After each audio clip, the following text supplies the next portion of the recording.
we have the ICMR Health Ministry briefing now on COVID-19, cutting across to that. इसमें हम आपको ये बता रहे हैं कि भारत में आज भी जो केसेस पर मिलियन पॉपुलेशन हैं वो 837 हैं, जो कि विश्व के सभी बड़े देशों की तुलना में अभी भी काफ़ी कम हैं। और कुछ देश तो ऐसे हैं जहां भारत की तुलना में 12 या 13 गुना अधिक केस हैं पर मिलियन पॉपुलेशन।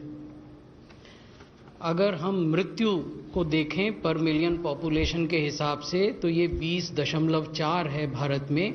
ये भी विश्व में सबसे कम मृत्यु दरों में से है।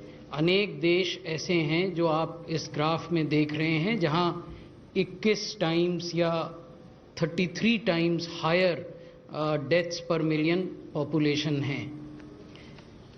ये महत्वपूर्ण स्लाइड है क्योंकि हमारा ये मानना है कि जब हम कोविड से लड़ाई कर रहे हैं तो एग्रेसिव टेस्टिंग सबसे बड़ा हथियार है। और जैसा मैंने पहले भी आपको बताया था कि WHO के गाइडेंस नोट में ये कहा गया है कि एडिक्वेट टेस्टिंग तब होती है जबकि आप प्रतिदिन 140 टेस्ट प्रति 10 लाख पॉपुलेशन करें और इस दर को लंबे समय तक कायम रखें। So you need to do 140 test per day per million and you need to continue this level of testing over a prolonged period of time. तो आप देखेंगे कि वर्तमान में भारत में हम 180 test per day per million population कर रहे हैं। लेकिन एक और जो महत्वपूर्ण बात है वो ये है कि ये जो पर मिलियन टेस्ट का मापदंड है इसको पॉजिटिविटी के साथ जोड़कर देखा जाना चाहिए। केवल टेस्ट कर लेना ही पर्याप्त नहीं है। आपको ये टेस्ट इस स्तर पर 140 टेस्ट प्रतिदिन प्रति 10 लाख पॉपुलेशन करने हैं ताकि आपकी पॉजिटिविटी घटकर 10% पर आ जाए पहले चरण में, और जारी रखना है इस स्तर की टेस्टिंग को ताकि आपकी पॉजिटिविटी घटकर 5% या उससे कम हो जाए।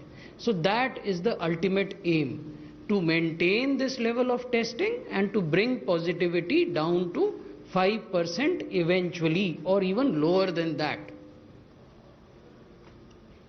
ये जो अगली स्लाइड है इसमें हम आपको ये बता रहे हैं कि आज भी भारत में 30 राज्य और यूनियन टेरिटरीज संघ शासित प्रदेश ऐसे हैं जहां की पॉजिटिविटी भारत की जो पॉजिटिविटी का औसत है उससे कम है। सबसे नीचे भारत की पॉजिटिविटी है देश की, विच इज 8.07। ये भी डायनेमिक फिगर है, प्रतिदिन ये बदलता है, तो हम आपको लेटेस्ट आंकड़ा दिखा रहे हैं। और ये वो राज्य हैं, कुछ राज्य, क्योंकि 30 राज्य हम आपको इस स्लाइड में नहीं दिखा रहे हैं, लेकिन वो बड़े राज्य हैं जहां की पॉजिटिविटी देश की पॉजिटिविटी से कम है। और जैसा मैंने पहले आपके समक्ष निवेदन किया कि आप 140 टेस्ट प्रतिदिन प्रति 10 लाख पॉपुलेशन तो करें ही, लेकिन एम ये होना चाहिए कि इसके साथ पॉजिटिविटी पहले 10% पर लाएं अगर ज़्यादा है, और फिर धीरे धीरे उसको 5% पर या उससे कम लाएं। तो ये वो राज्य हैं जिन्होंने कि अलग अलग मात्रा में इस लक्ष्य को पाया है। ये स्लाइड मैं आपका ध्यान इसलिए आकृष्ट करना चाहूँगा कि जो 4,02,529 का आंकड़ा है ये महत्वपूर्ण आंकड़ा है। ये देश का वास्तविक कोविड लोड है। The actual load of disease as on date in the country is 4,02,529, और दूसरी तरफ वो 7,24,000 के लगभग लोग हैं जो कि ठीक हो गए, भले चंगे हो गए, अपने घर चले गए, रिकवर कर गए हैं। तो जब हम आंकड़ों की बात करते हैं तो ऐतिहासिक आंकड़ों में हमें उलझना नहीं चाहिए। हमें अपना ध्यान केंद्रित करना चाहिए एक्टिव केसेस की संख्या पर, क्योंकि वो केसेस हैं जो या तो अस्पताल में हैं और हमारे हेल्थ सिस्टम की एफिशिएंसी का इम्तहान उन केसेस के ठीक होने से है, या ये वो केस हैं जो घरों पर हैं, होम आइसोलेशन में हैं और उनकी भी मेडिकल निगरानी की जा रही है। उसके भी अलग अलग तरीके हैं जो हम आगे आपसे विमर्श करेंगे। तो महत्वपूर्ण आंकड़ा 4,02,529 का है जो एक्टिव केसेस हैं। ये मैं आपको दिखाना चाहता हूं कि कैसे एक्टिव केसेस, डेथ और रिकवर्ड केसेस, ये एब्सोल्यूट नंबर्स हैं।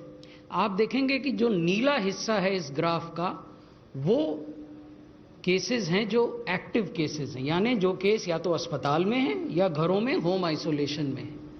जो हरा हिस्सा है वो दिखाता है जो लोग डिस्चार्ज हो गए, रिकवर करके घरों पर चले गए। और जो बीच में लाल हिस्सा है वो डेथ्स का है, वो मृत्यु जो अनफॉर्चुनेट हुई इस बीमारी से, उसको दिखाता है। आप देखेंगे कि निरंतर जो नीला क्षेत्र है ग्राफ का वो घट रहा है और जो हरा एरिया है ग्राफ का वो बढ़ रहा है, यानी रिकवरी दिनों दिन तेजी से बढ़ रही है और एक्टिव केसेस की संख्या दिनों दिन कम हो रही है। महत्वपूर्ण बात यह भी है कि जो लोग आपके पॉजिटिव होते हैं और एक्टिव केसेस में आते हैं, उनमें से कितने की जिंदगी, कितनों का जीवन हम अपनी वर्तमान स्वास्थ्य व्यवस्था के तहत बचा नहीं पाते, उसको हम केस फर्टिलिटी रेट से उसका आकलन करते हैं। और आप ये देखेंगे कि over a period of time the case fertility rate has dropped significantly to 2.43%, and this is a tribute to our front line health care workers, our doctors, our nurses, our paramedical workers and other caregivers। ये उन सब के dedicated और सम्मिलित प्रयासों का फल है कि आज भारत जैसे बड़े देश का, जहाँ की स्वास्थ्य सुविधाओं की अक्सरह उनको क्रिटिसाइज किया जाता है कि वो अपेक्षा के अनुरूप नहीं है, तो सीमित संसाधनों के होते हुए भी अगर इतने बड़े देश में केस फर्टिलिटी रेट को 2.43% पर सीमित किया जा सका, तो ये इसमें एक बहुत बड़ा रोल हमारे डॉक्टर्स और पैरामेडिकल वर्कर्स का है। एक रोल एम्स न्यू दिल्ली जैसे इंस्टीट्यूशंस ऑफ एक्सीलेंस का भी है, जिन्होंने कि आगे बढ़कर विभिन्न जो देश के मेडिकल कॉलेज हॉस्पिटल्स हैं उनको इंगेज किया, उनके क्लिनिशियंस, उनके आईसीयू के डॉक्टर्स, उनके साथ टेली कंसल्टेशन किया, हफ्ते में 2 दिन करते हैं और उनको बताते हैं कि किस तरह से मरीजों की बेहतर देखभाल की जाए जिससे इस केस फर्टिलिटी रेट को और कम किया जा सके। जब हम ये कहते हैं कि देश का केस फर्टिलिटी रेट क्या है 2.43, तो हमें ये भी देखना चाहिए कि अनेक राज्य और अनेक संघ शासित क्षेत्र ऐसे हैं जहां की केस फर्टिलिटी रेट राष्ट्रीय औसत से भी कम है, उनका भी जिक्र यहां हमने किया है। और ये भी एक संतोष की स्थिति है कि ये वो राज्य और संघ शासित क्षेत्र हैं जहां 1000 या उससे अधिक केस रिपोर्ट हुए और तब उनका फर्टिलिटी रेट इतना है।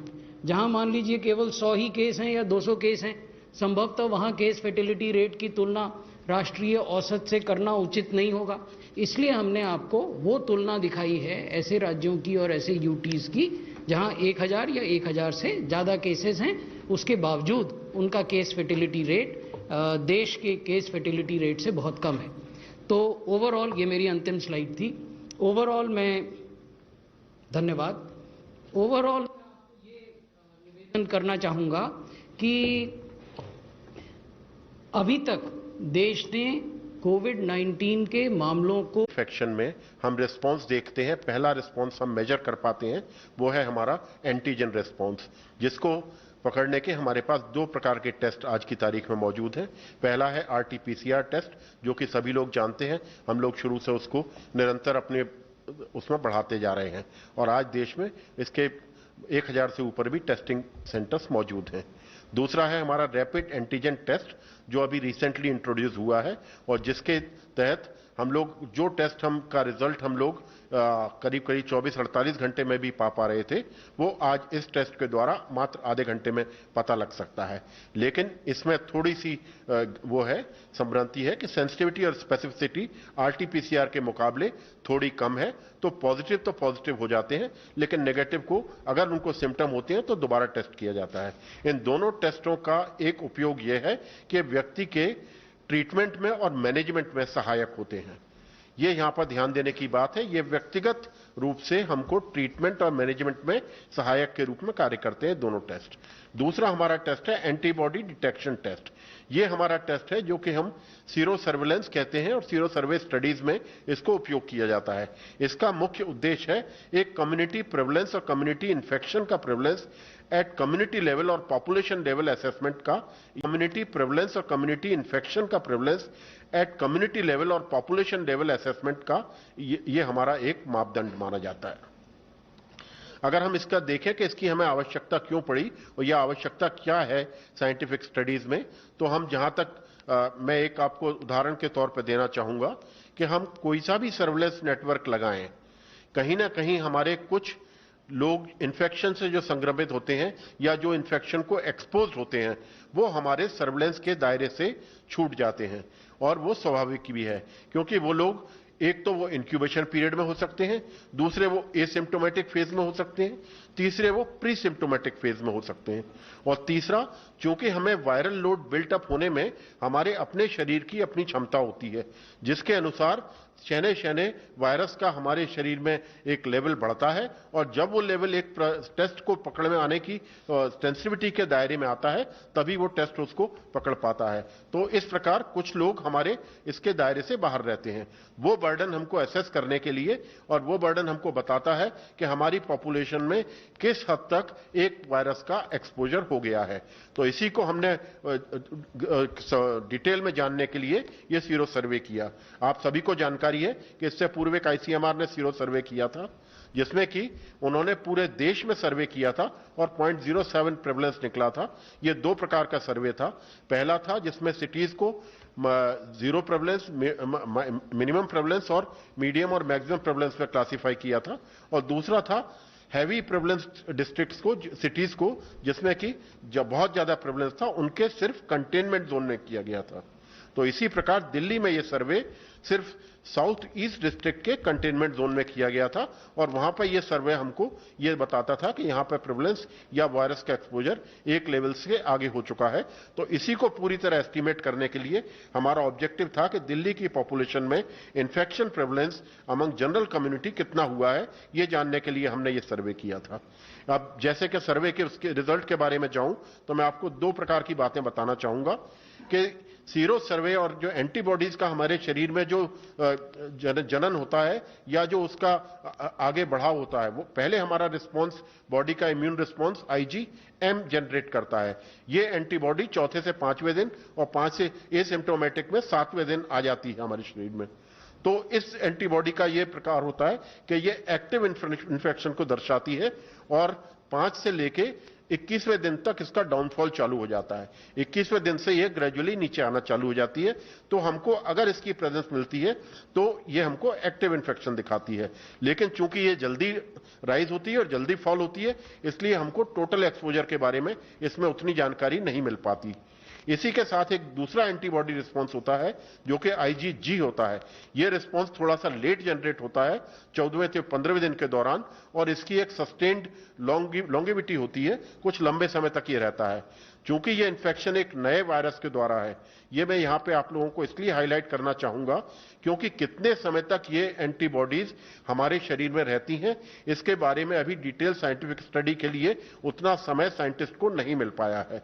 तो ये हमें शहने शहने पता चलेगा कि इस एंटीबॉडी का हमारे रक्त में कितने समय तक मौजूद या प्रेजेंस रहती है, ये जानने के लिए। अब मैं इसके थोड़े से नतीजों के ऊपर आपका ध्यान दिलाना चाहूंगा। जो हमें नतीजा बेसिकली मिला है वो मिला है, ओवरऑल हमारा प्रेवलेंस है 22.86। ये हमारा प्रेवलेंस है एडजस्टेड प्रेवलेंस। मैं आपको इसके बारे में थोड़ा सा ये बताना चाहूंगा कि जो टेस्ट हमने उपयोग किया है एलाइजा टेस्ट, और एलाइजा टेस्ट ICMR ने उसको वो किया था और स्टडी की थी और उसकी सेंसिटिविटी पाई थी 92.1 सेंसिटिविटी और स्पेसिफिसिटी थी 97.7। मतलब कुछ लोग इस सेंसिटिविटी के दायरे से अलग थे। तो इसको हमने जो आपने प्रेस में रिलीज में भी देखा होगा 23.48% जो प्रेवलेंस था, उस प्रेवलेंस को इसकी सेंसिटिविटी स्पेसिफिसिटी के साथ एडजस्ट करके हमने यह प्रेवलेंस किया है और यही हमारा इस स्टडी के दौरान ट्रू प्रेवलेंस माना जाएगा। अगर आप इसको थोड़ा सा डिटेल में देखना चाहेंगे तो आपको लगेगा कि हमारे 8 डिस्ट्रिक्ट, 11 में से 8 डिस्ट्रिक्ट दिल्ली में जिनका सीरो प्रेवलेंस बाई 20% से ज्यादा आया है। इसमें सबसे ज्यादा जो अगर हम बात करें तो हमारी डिस्ट्रिक्ट आती है, सेंट्रल डिस्ट्रिक्ट है, उसके बाद हमारी नॉर्थ ईस्ट डिस्ट्रिक्ट है, नॉर्थ डिस्ट्रिक्ट है और शाहदरा डिस्ट्रिक्ट है। ये हमारे डिस्ट्रिक्ट जो है काफी 27% के आसपास इनमें प्रेवलेंस मिला है। मतलब ये हमको इंगित करते हैं कि यहां पर वायरस का एक्सपोजर यहां की पॉपुलेशन को, एक 27% पॉपुलेशन को ऑलरेडी तकरीबन हो चुका है। यही आपको ग्राफ के द्वारा भी दिखाई पड़ जाएगा। अगर हम इसके बाद हम ये अगर इसके ऑब्जर्वेशंस को कंपाइल करने की कोशिश करें तो हम ये देखेंगे कि ये हमको 8 डिस्ट्रिक्ट्स में 20% से ज्यादा है। और ये हमको एक बात और ध्यान दिलाता है, जो कि मुख्य स्टडी की जो हम कम्युनिटी प्रेवलेंस की बात करते हैं, वो ये है कि 6 महीने हमारे आज की तारीख में इस आउटब्रेक से हो चुके हैं लड़ते हुए, और दुनिया में इस वायरस का एक्सपोजर 6 महीने से ज्यादा हो चुका है। लेकिन फिर भी अगर हम इसको देखें तो हमारी दिल्ली की पॉपुलेशन 22.86% ही आज की तारीख में इससे एक्सपोजर हुआ है या संक्रमित हम उसको मान सकते हैं। इससे हमें एक और चीज पता चलती है कि हमारे लॉकडाउन वाले मेजर्स और जो कंटेनमेंट मेजर्स एक एग्रेसिव रूप से लिए गए, जिससे कि शुरुआत से ही हम लोग एक इसको इन्फेक्शन को एक उग्र रूप लेने से रोक पाए, वो एक हमको इसकी सफलता की ओर भी ध्यान दिलाती है। और साथ ही एक और बात जो मुख्य है वो है 77% जनता और 77% आबादी हमारी दिल्ली की आज भी वल्नरेबल है। मतलब कि वो इन्फेक्शन के लिए ससेप्टेबल है, जिनको अभी भी इन्फेक्शन नहीं हुआ है। इसमें मैं ध्यान दिलाना चाहूंगा, हमारी एल्डरली पॉपुलेशन है, हाई रिस्क पॉपुलेशन है, जो कोमॉर्बिड कंडीशन से भी संक्रमित है। तो इसलिए बहुत आवश्यक है कि हमारे जो नॉन फार्मास्यूटिकल मेजर्स जो कि हम एग्रेसिव रूप से शुरू से फॉलो करते आ रहे हैं आज के, वो हमको आगे भी उसी संक्रमितता से और इसी संलग्नता से आगे फॉलो करने हैं, जिसमें मुख्य है फिजिकल डिस्टेंसिंग, जिसमें कहा जाता है 2 गज की दूरी, use of mask, appropriate mask हम लोग यूज करें। तीसरी चीज हैंड हाइजीन को हम लोग पूरी तरह से फॉलो करें, कफ के एटिकेट्स को फॉलो करें। ये हमारे कुछ ऐसे मेजर्स हैं जिनके द्वारा हम इस संक्रमण को अपनी अगली आबादी में फैलने से रोक पाएंगे। धन्यवाद। Thank you sir. Doctor Paul please. धन्यवाद। आज हम प्रस्तुत कर रहे हैं आप सबके सामने एक साइंटिफिक स्टडी। ऐसी studies from time to time करना इसलिए ज़रूरी होता है कि हम देख सकें कि यह पैंडेमिक किस तरफ बढ़ रही है। All right, so that's the briefing. I'm heading into